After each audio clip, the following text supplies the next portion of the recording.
and I laid out before the Iranians a number of our direct, specific concerns about their behavior in Iraq, their support for militias that are fighting both the Iraqi security forces and coalition forces.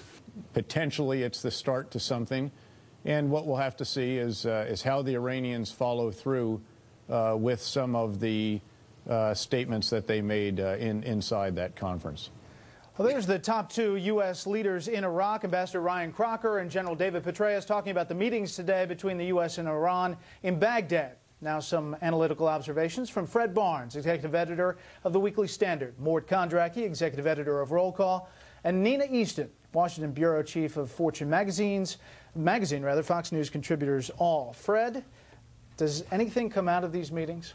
Well, I guess another meeting will come out of this, but I don't see how anything can come out of it when inside the meeting and afterwards the Iraqis say they don't take these charges we just heard from Ryan Crocker seriously. The Iranians. The Iranians, rather. And so they're pretending like these things we know are happening.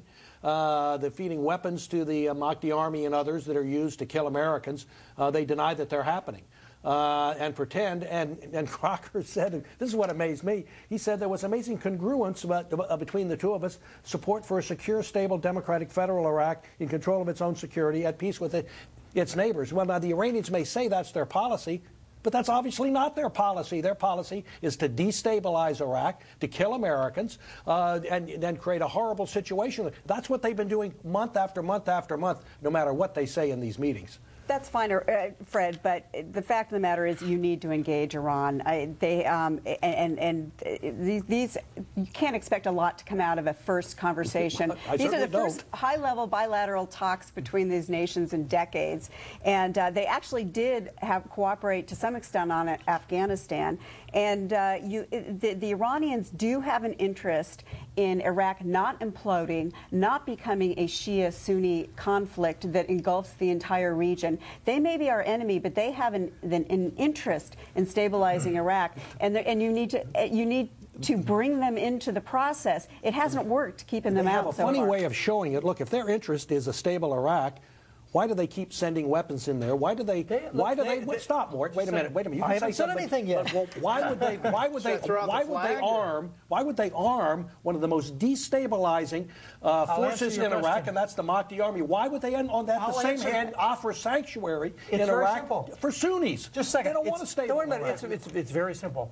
They want a stable Iraq that they dominate. That's right. And they have every reason to think that they will dominate someday. Why? Here we are. The surge is not even completed yet. It's 2 to 3 weeks before the surge, and even the White House is talking about retreating back to the Iraq Study Group proposal, where all we do is we train Iraqi troops, we get out of Baghdad, and all that stuff that was recommended before, which was exactly what we were doing before we started the surge. So the Iranians have been signaled by everybody in Washington, America's leaving.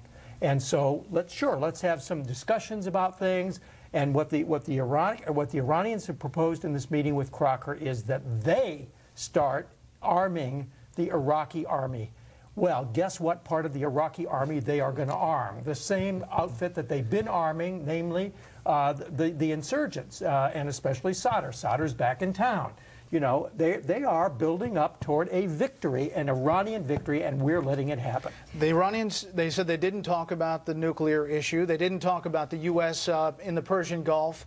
They didn't talk about any of that. Yet they went into those meetings probably with the upper hand, didn't they, Nina? You can't talk about that other basket of issues, because Iraq is the linchpin. Until you stabilize Iraq, we don't have the credibility there, and we don't have the strength there to deal with Iran on the nuclear issue.